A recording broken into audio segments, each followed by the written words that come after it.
First of all, listen, it's interesting about all these young guys today. They never call on us and say, hey, thanks for the kind word and tell me how great a player I am. But when they play like crap and we call them out, we don't know what we're talking about. Listen, I'm easy to find, but I get sick of these guys complaining. These young guys, they never call us and say, when a coach is wrong, I'm going to call him out. But when players are wrong, I'm going to call them out. But listen, I'm going to criticize guys that they deserve it. And listen, they can kiss my ass if they don't like it.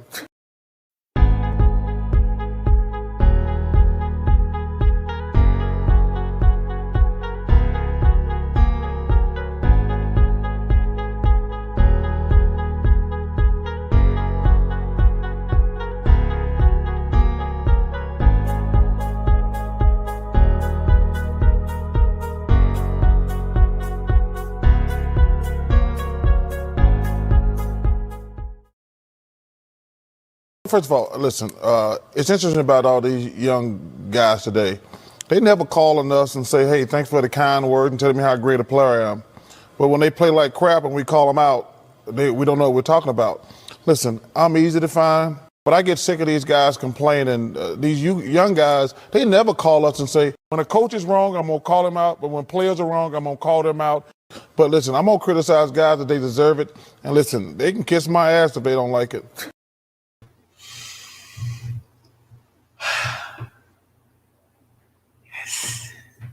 What's up, y'all? Nathan back with another video presentation. Welcome to episode 14, Big Nick Talk Podcast. Hope everyone had a wonderful Wednesday. Well, no, it's not Thursday, but hope everyone had a great, right now we're in the middle of the week, getting ready for the weekend. If you have not already, episode 13 and 12 has been posted on Spotify and seven other podcast sites that I have, Google Podcasts. There's many one. I can't think of the other ones on top of my head. But if you just Google, go to Spotify, Big Nick Talk Podcast, they're up, ready for y'all to be listened to. A couple of things we're going to get into tonight. So I'm going to recap the WNBA All Star game, which is kind of surprising. I thought there was going to be a 3-point contest tonight and then the All Star game tomorrow. But the way they kind of had it formatted, they had to have 3-point contests during halftime. The Milwaukee Bucks winning a decisive game 4. That was really good to watch. Those last few minutes were at the edge of my seat.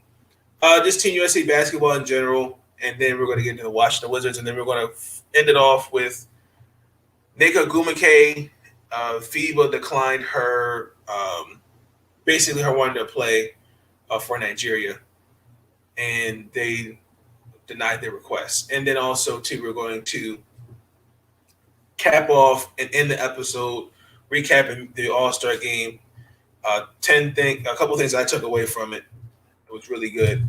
But if you have not already and you want to see more like this, you want to join me on any future episodes, you want to talk sports, anything with me, let me know in the comments below. If you actually like this kind of format going forward, let me know as well. But let's get into it. So, Milwaukee Bucks. I can't say enough. I thought the first quarter,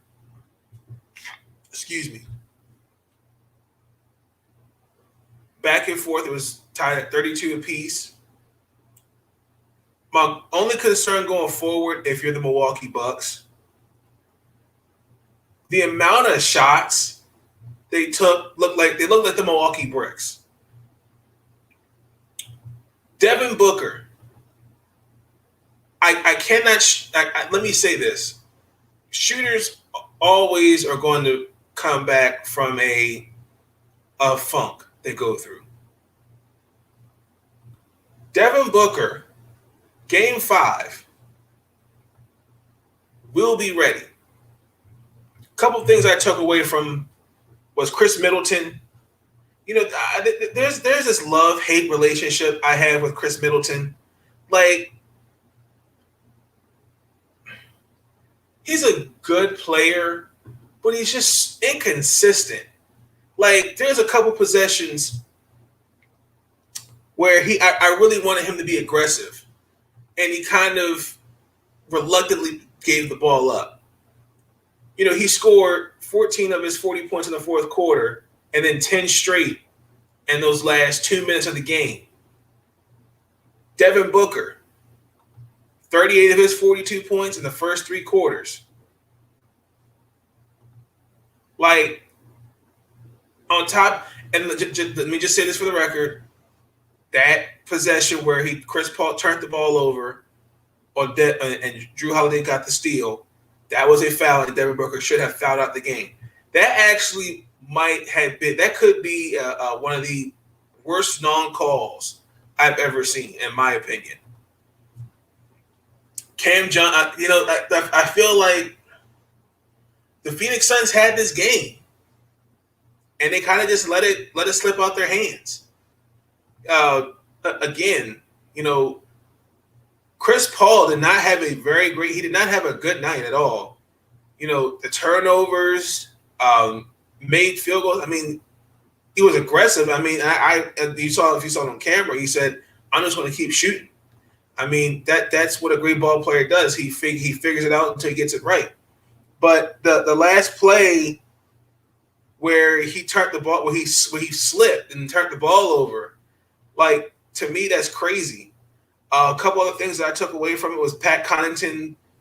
That lead, to take the lead was make 97-95, and then Jay Crowder, and the one where PJ Tucker went into him. Jay Crowder sold that, but because Chris Paul had 5 turnovers, and those last 2, it was 95-92 Suns. And then all of a sudden it was like the last turnover when he fell and turned the ball over and to Holiday, that did it in for the Suns. But I think it was big. I think this was a much big win. Now the series is even, and now you can go into Game 5. Like I said, I still have these guys, the Bucks winning in 6. I do. I just think that, again, the Bucks are they're too great, and they're too talented. I think they're built differently. And even though Giannis, we wish he could have went for 40, but when it counted, Chris Middleton showed up. Jrue Holiday played well. Bobby Portis, Pat Connaughton, PJ Tucker. My only thing with PJ Tucker is the foul trouble. Brook Lopez even gave me 14, but he didn't really have a great offensive game. He missed 5 threes. But when it mattered the most, Chris Middleton was clutch when needed. Defensively, Jrue Holiday. I like the defensive matchup on Jrue Holiday and Chris Paul, because you can tell he wore Chris Paul out. I'm looking at the Suns. I mean, besides Devin Booker, everybody really did not have a great game. Crowder had 15, but it was an ugly 15. He was 3-9 from 3, 30% from the field. Even though he gave me 8 rebounds, 3 assists, 3 steals, 3 blocks, he still had 5 fouls. Chris Paul, Devin Booker, Ayton fouled out.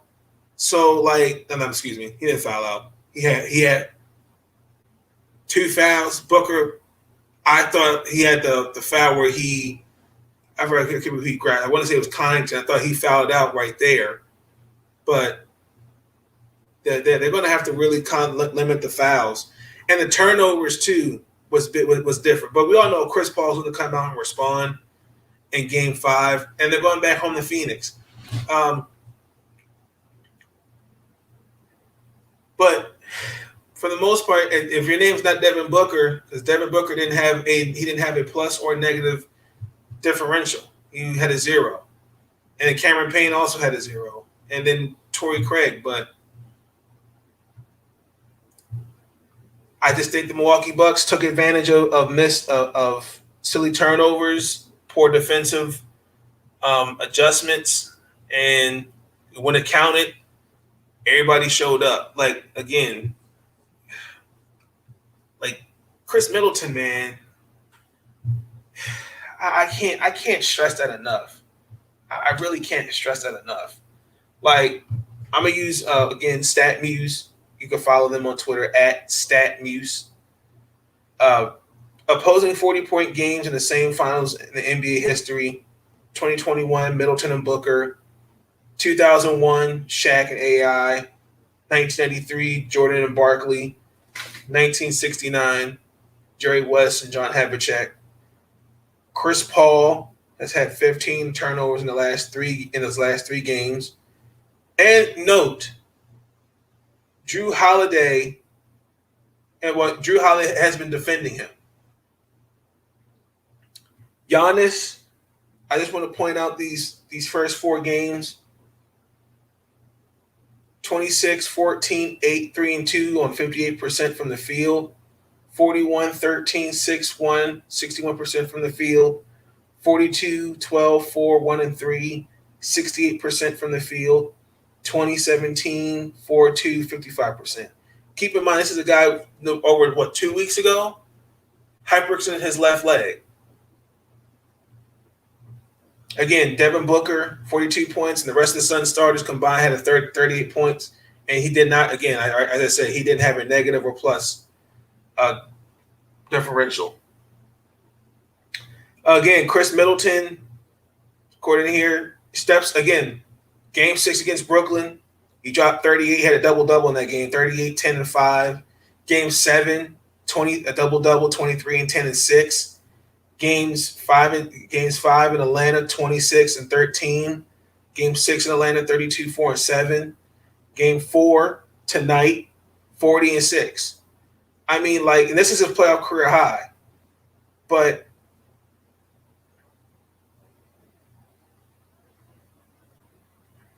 when it matters the most, man. When it matters the most.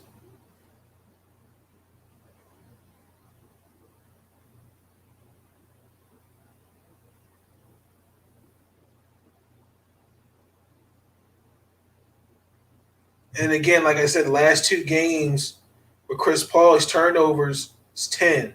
Last 5 games, 10. Guarded by Drew Holiday.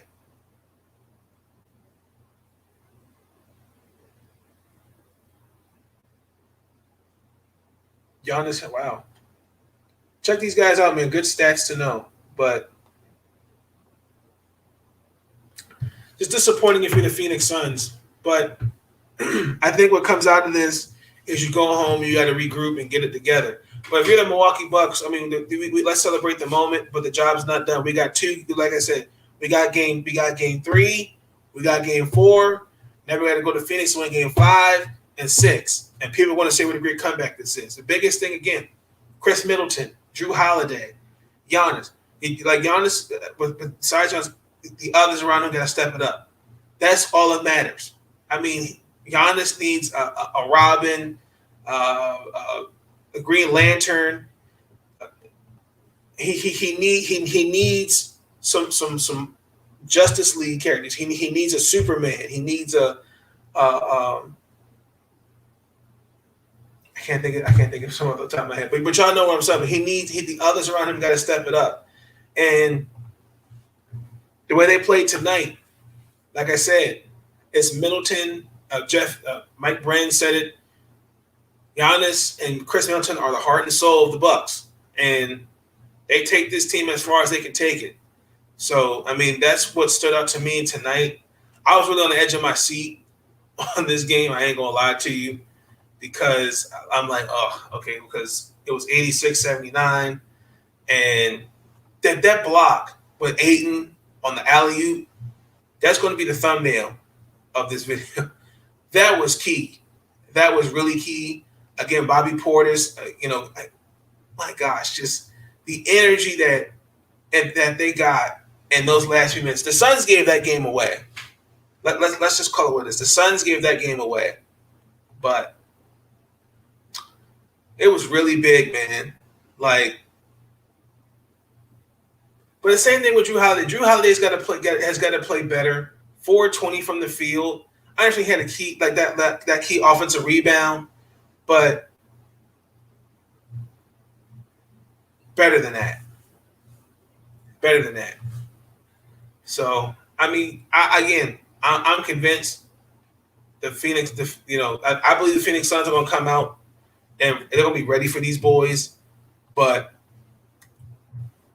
I don't know. The way I saw some body language out there, it didn't look good to me. So it was really, really good.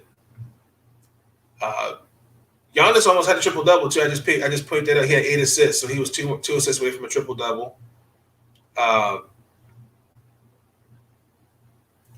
don't know that the officiating was not that great though. It was not that great. So I don't know what it's going to be like in Game 5, but I'm going with the Milwaukee Bucks. Still, they're going to win. If they don't, they're going to steal one of those games in Phoenix. So, yeah, let me know your thoughts about it. But yeah, man.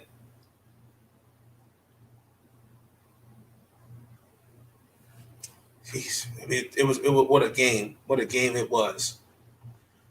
We're going to stick with basketball. We're going to talk about WNBA All Star game. It was actually really fun to watch. I enjoyed watching it.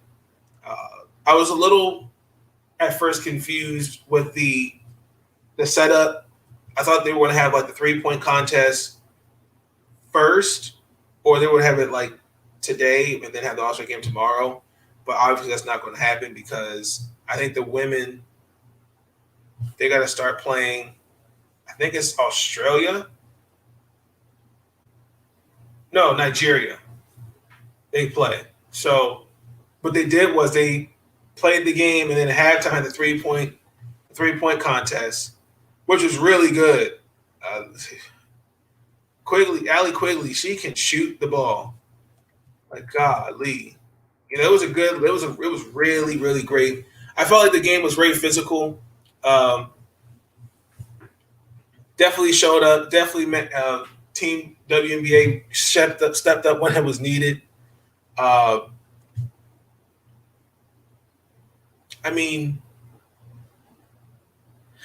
my money was on Jewel Lloyd to win the 3-point contest. But Allie Quigley she is a proven shooter.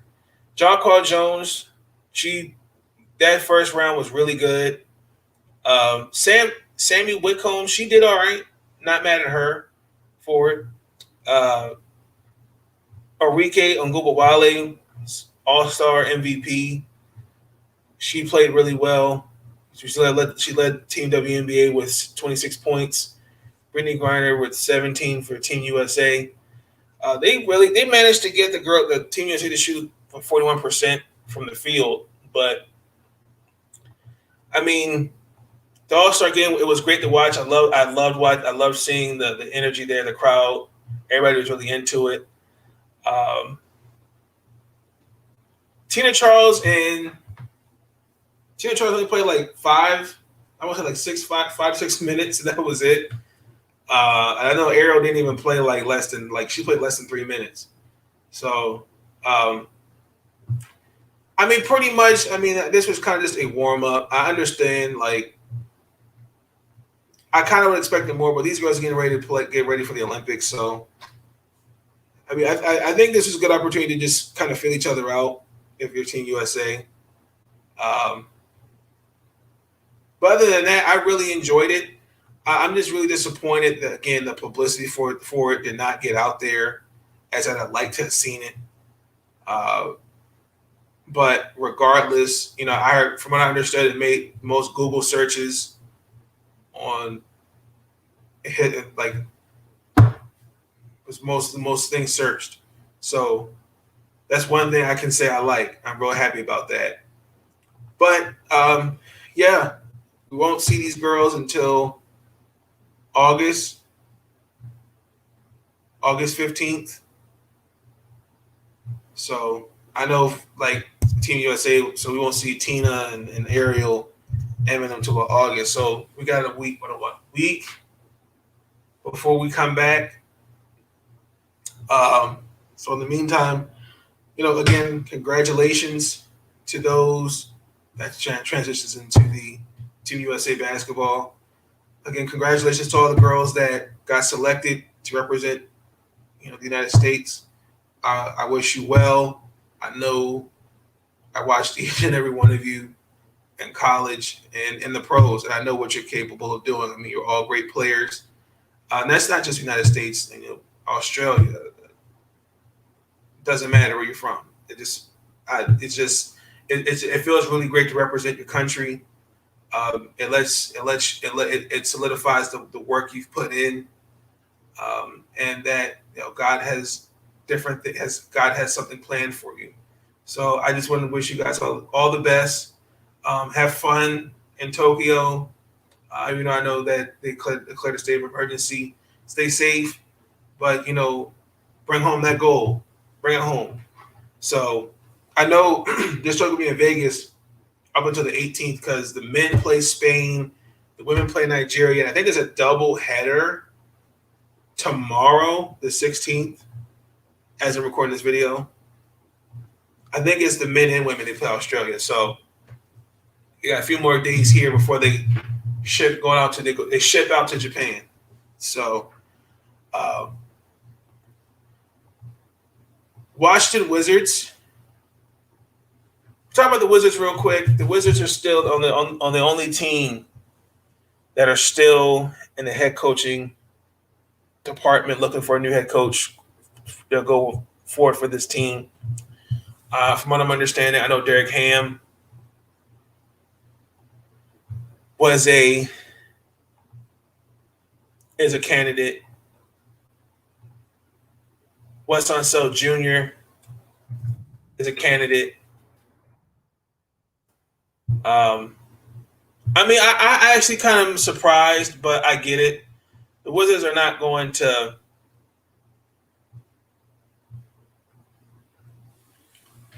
rush. I think it really kind of lets me know I think they really want a coach that's going to really grow with this team for the future. I'm sorry, Darvin Ham, that's his name. I kind of can see either Wes Unseld. I don't know about Charles Lee. They interviewed a lot of great coaches, potential coaches I think that could fit this team. But there's more. I think the biggest thing is going forward, we got to address the team because if you notice against the 76ers in the first round, the Wizards lacked a lot of things. And one thing was they lacked length. Besides Alex Len and Daniel Gafford, they didn't have anybody else. So, and then you got to figure out what you're going to do about Russell Westbrook. I'm a fan of Russell Westbrook. He's one of my favorite ball players. He never cheats you out of the game. But I don't know what the future brings for him going forward. And also, too, I don't like that contract. And Bradley Beal as well as a free agent after this year. So,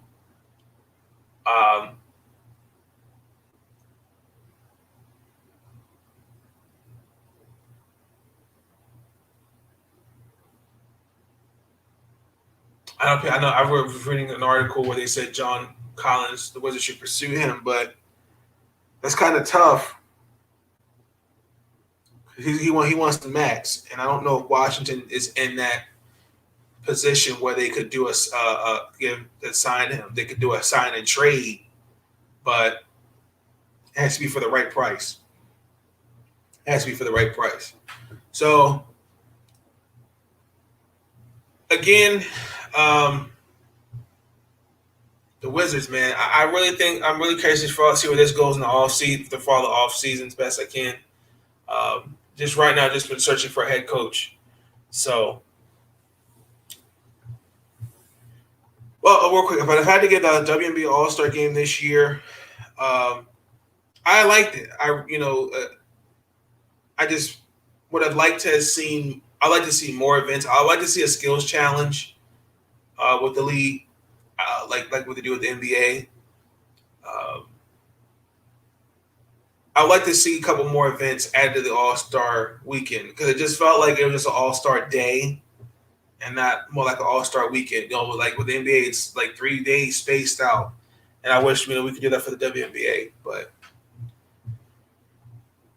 next topic, we're gonna get into Nneka Ogwumike. Nneka Ogwumike petitioned to play for Nigeria, and FIBA denied her request. So I'm going to play a quick video. It's of her sister, the lovely Nneka Ogwumike. And we'll take it from there.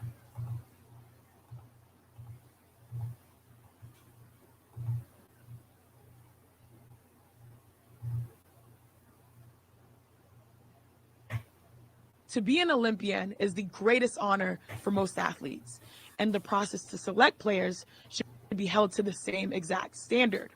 I would be remiss to not mention what my family's experience has been leading up to Tokyo. You see, my big sis Nneka already has a resume that is exceptional. MVP, champion, led Team USA last year in scoring. Her accolades could fill up this whole podcast, and yet she still gets overlooked and snubbed. Once again. You see, I get it. Injuries are affecting so many stars in so many sports. Yet she was not given the same opportunity, the same grace, the same respect as other stars. How many WNBA MVPs have been left off of an Olympic roster? Well, the answer is one.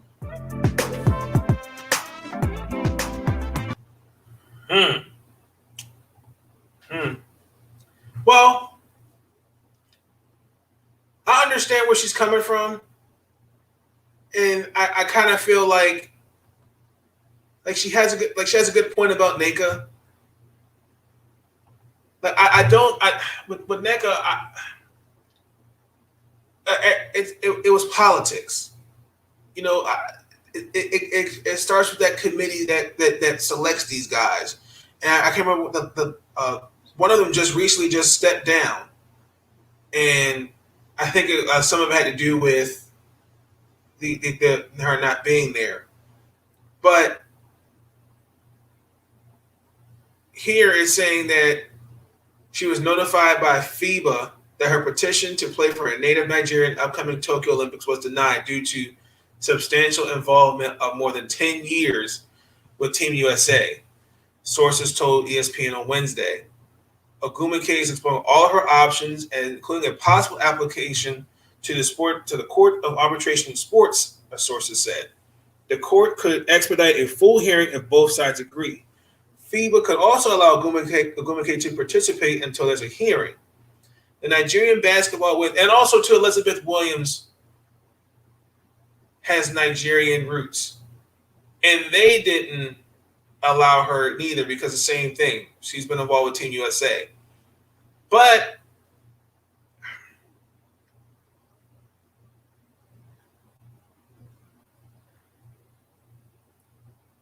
the letter, which was okay, I'm continuing the article here. The letter, which was obtained by ESPN, stated by we do tactically believe that there are undercurrents and motivations for such a decision, which is repugnant to natural justice, equality, and good conscience.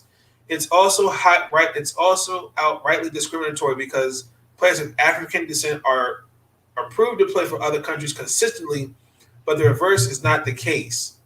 Each player was consented by U.S. Basketball to play for Nigeria, paid an administrative fee of $10,000 to do so, and so holds a Nigerian passport. And it goes on. Their youngest sister, her name is Erica. She's playing for Nigeria. But I think a lot of it, I think some of it, excuse me, I think some of it, and it's kind of, I don't want to say it's bitterness. I just think it's just more frustration with the way just how she's just been snubbed these last couple years. And I think it's kind of to the point where she's like, okay, well, if they're not going to put me on the team, let me go represent the country that I'm from, Nigeria. Well, her family's from Nigeria, but you get what I'm saying. So I really think it's really time we look at the Team USA committee. Candace Parker's came out and publicly said she would never play for Team USA again. Again, not taken away from the first timers like Ariel Atkins, Skylar Diggins, Jewel Lloyd, well deserved. But like the fact again with the whole injury thing, you put Diana Taurasi, and again, not a slight on Diana. You put her in she makes a team, but she cracked her chest in half. She's on the team. Double standards. So I really think Nneka is really kind of proving a point. She's kind of holding the USA committee to, she's saying, okay, well, you don't want me. It's obvious you don't want me on the team. So why not go play for why not play for Team Nigeria? And I feel like, in a sense, let her do it. But also, too, I think it also warrants us to really, really evaluate the committee. Unfortunately, Coach Gino from UConn, it pretty much he's calling the shots. Let's just call it what it is. And then there's Kurt Miller. We all know him as coaching for the Connecticut Sun. But it doesn't. I just feel bad I just really feel bad because she should be on this roster. But I don't know how much more a person can. What more a person can do. Well, we get it, but your time will come. When is that? She's been waiting since 2016.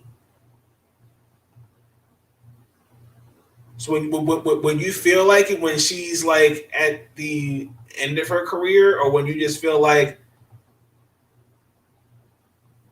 well, she's just going to get in line, or she's just going to wait her turn, just wait in line like everybody else. No disrespect, but and we talked about this. If I could take someone off that roster, it would have to be either Nafisa or Diana. You got too many forwards. Well, let me take that. Let me scratch it from the record. Nafisa is great. Rookie of the year. She's still a baby in this league. But let's call it what it is. Because of her UConn background, she's on this roster. Nneka, and you saw the video. Just no love, huh? I really hope. I'm curious to see where this goes, because I really think this kind of sends a message to the committee that they need to really take a hard, good look at evaluating who deserves to be on the roster. And I'm disappointed in Coach Stanley, who really should have fought for her to be on this team. But at the end of the day, it all comes down to Coach Gino and Coach Miller and those that are in the committee. They're the ones that make the final choice. And at the end of the day, it's bullshit. Last topic of the night, we're going to recap the 2021 MLB All Star game. The American League won 5-2. A couple things I took away from it. Even though it was supposed to be in Atlanta, unfortunately, politics got in the way, got seeped into sports with, the controversial suppressing voting towards communities of color. So unfortunately, it was supposed to be down in Atlanta, but that didn't happen. So I really thought it was great to see them do a tribute to Hank Aaron. I really liked that. Kind of threw me off. It kind of threw me off guard when he passed away in January. Was it January? Yes. To me, he's a true home run king. It's not Barry Bonds. I just feel like that The home runs he hits tarnished to me. Um, Nolan Arenado, the 8 years he's been in Colorado, I like the fact that those fans really gave him the standing ovation. The only thing is just what if. I understand Colorado wasn't going in the direction it needed to go. I just don't like the way he was traded. And I don't like the fact that you had guys in that locker room that came out and said kind of we can play without him. I didn't like that. Freddie Peralta, I believe he struck out a side. I think he 3 straight strikeouts.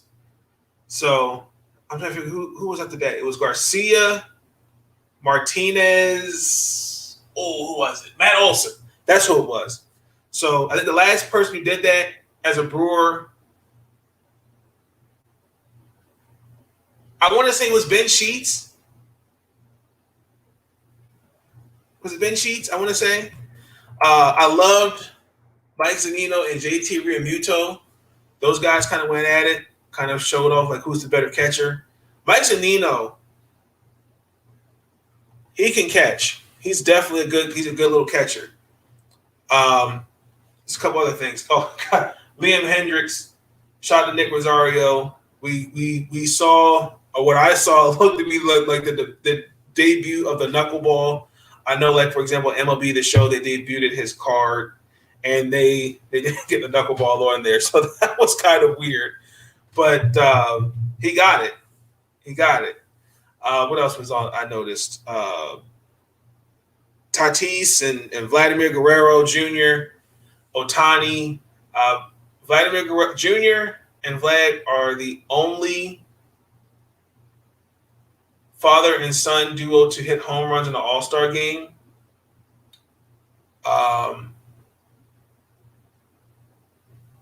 I'm really proud of Vladimir Guerrero Jr. They really see where he's come from when he first came in the league. I still don't. I'm still mad at his dad. I wish we'd have got him sooner. He came here. He played for the Orioles. Wasn't the same.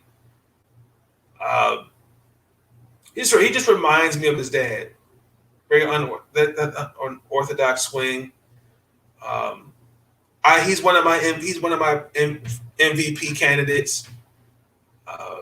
Shohei Ohtani, he didn't have any hits, but there was a different type of swag that was brought to the All-Star game this year than any of the All-Star games that I can remember watching. But it was really fun to watch. The only thing I don't like about the All-Star game is when they come out like the week, probably the week of, or the week before, and say that they don't want to play. They're kind of like, where I'm not going to participate. I feel like you need to give a little bit more advance than that. Like Altuve, Correa, Brantley, for example, they didn't want to play. Their main focus was the season, and I get it. Me personally, I'm not really into the All-Star weekend like that. If I was a player, I'm more about, okay, I'm ready. I'm gonna take the opportunity of it to just get my mind right, get my body right, recover, rest up, and be ready for the second half. Because the second half of the season, Lord have mercy. If you thought the first half was rough, August, September is when you really see who your pretenders and who your true contenders are. So, yes, it was a great All-Star game. I liked it. For sure. Well-deserved group. This group of guys really, and I like Yadier Molina got in there because, let's Google that. Because there were a lot of replacements.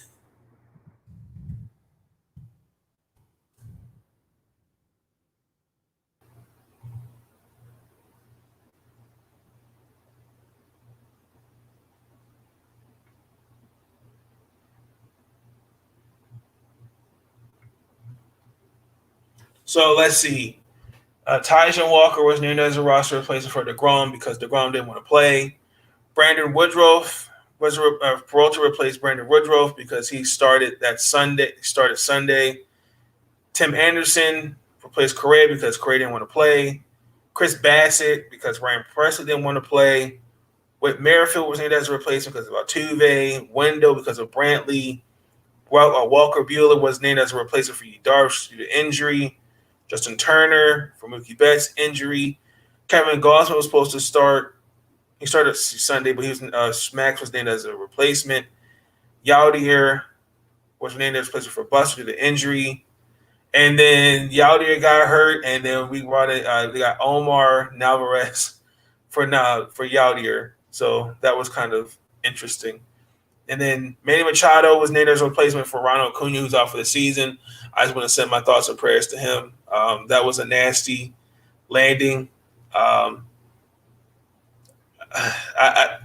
I look at it, all I can say was just let the ball just come off, just let it go off the wall, Ronald. Like you ain't got to be cute with it. I understand he's an acrobatic outfielder.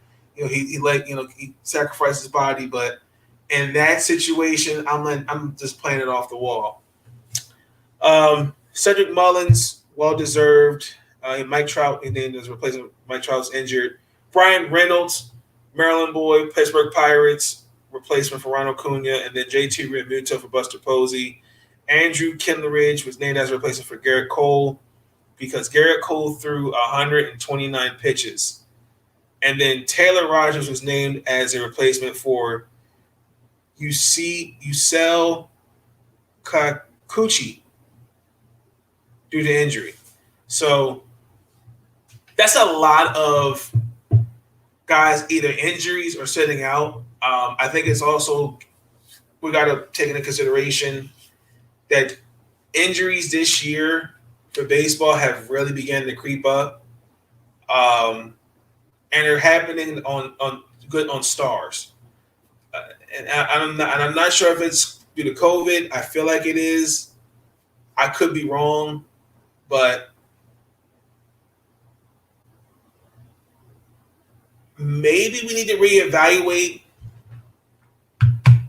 the All Star weekend. There is something I did want to point out. I'm going to give a shout out to him, Dan Clark, who is a baseball phenomenon. He tweeted something that really kind of stood out to me. He said, Major League Baseball is considering the following: banning the shift, eliminating 7-inning doubleheaders, removing runner on second extra inning rules, restoration of baseball's rules if implemented will be in time for the 2022 season.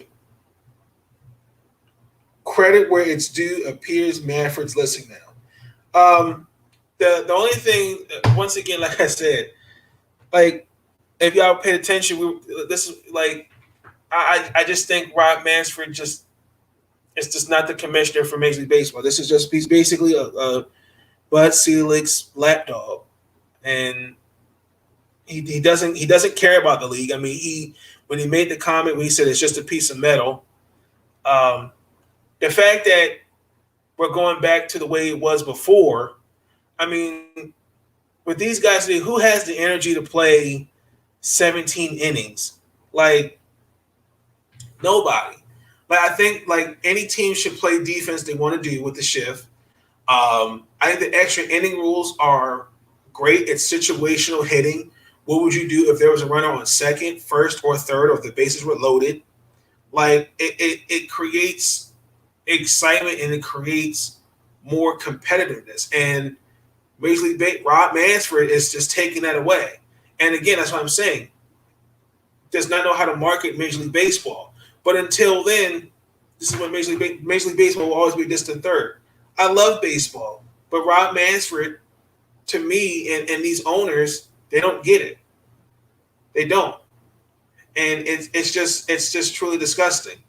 So there's a couple of things I want to say in closing. Kawhi Leonard, I also want to give my thoughts and prayers. He got surgery on his ACL. I didn't think it would come to that point at all. So I wish him nothing but a speedy recovery. Cheyenne Parker for the Atlanta Dream. I read her article on, gosh, I can't think of the website. But all the athletes posted. It's like a blog website. I want to kill myself not knowing this. No, I mean that figuratively. The Players Tribune. I apologize. I want to congratulate her. She came out in that article, and I'll leave that in the description for y'all to see. She's pregnant. I've watched a couple of Atlanta Dream games. I know she was coming off COVID, and I know she said in a media availability she wasn't playing like 85%. So according to the CBA, we look at those rules again.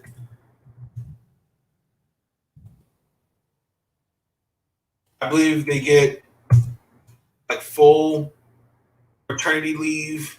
It's like a 2,000. No, let me take that back.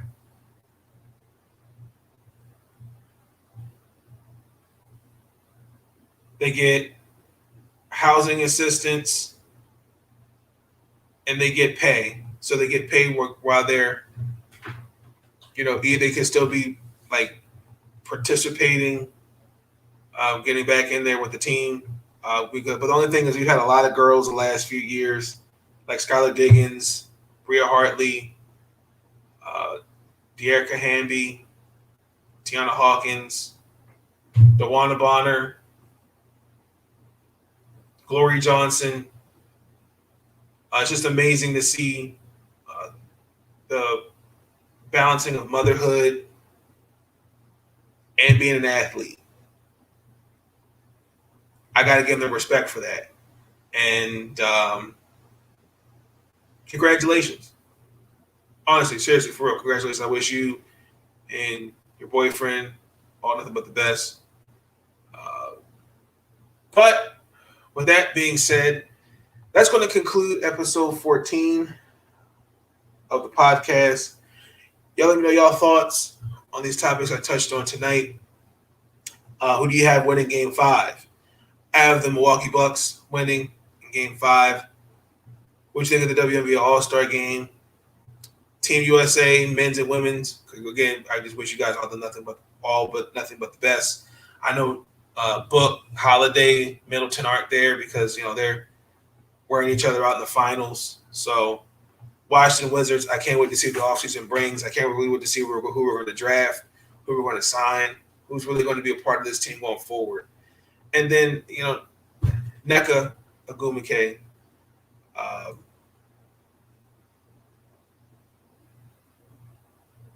I don't know, man. I'm not mad at her decision to do that. It's the way it's happening that's bothering me. And unfortunately, I think we really just have to just really look at the Team USA committee. It's just plain and simple. And then, what did you think about the MLB All Star game this year? What was your best highlight? What was your favorite moment? Again, got to shout out Cedric Mullins and Trey Mamba Mancini. Represented us big time. I would have loved to see John Means there, but I can't wait for the second half of the season, even though I know for the Warriors it's going to be interesting. So, with that being said, I'm going to end the video here. But if you like the video, please be sure to give it a thumbs up. Please feel free to leave your comments. Consider hitting the subscribe button along with notification bells on. Again, if you would like to be a guest on the talk show, just leave a comment with your email and we'll set something up. But with that being said, I'm out. Peace. Stay out. First of all, listen, it's interesting about all these young guys today. They never call on us and say, hey, thanks for the kind word and telling me how great a player I am. But when they play like crap and we call them out, we don't know what we're talking about. Listen, I'm easy to find, but I get sick of these guys complaining. These young guys, they never call us and say, when a coach is wrong, I'm going to call him out. But when players are wrong, I'm going to call them out. But listen, I'm going to criticize guys that they deserve it. And listen, they can kiss my ass if they don't like it. One other thing before I forget. Episode 15 will be produced, so be on the lookout for that. You might see another video from me. I'm going to reevaluate the Mystics the first half of the year, and probably look at reevaluate like all the teams across the league, where they went right, who needs to improve, who's actually stood out, most surprising team, most disappointing team. So be on the lookout for those videos. But I do have one other thing. Richard Sherman. How do you do that? How do you do that? What the hell is going on? Richard Sherman was arrested for apparently trying to break into his in-laws' house. So we don't really have the full details on that. The Phoenix Suns, particularly Chris Paul. How do you do that? How do you do that? What the hell is going on?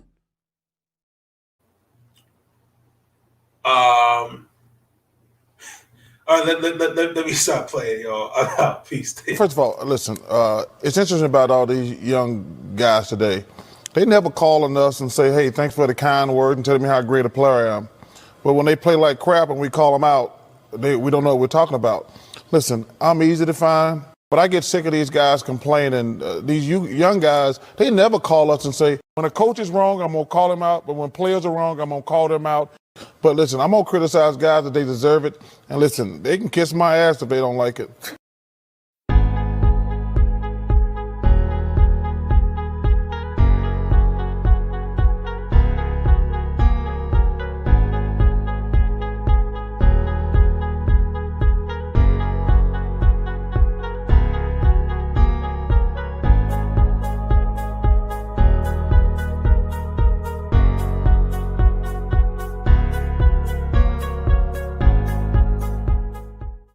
How you do that? How do you do that?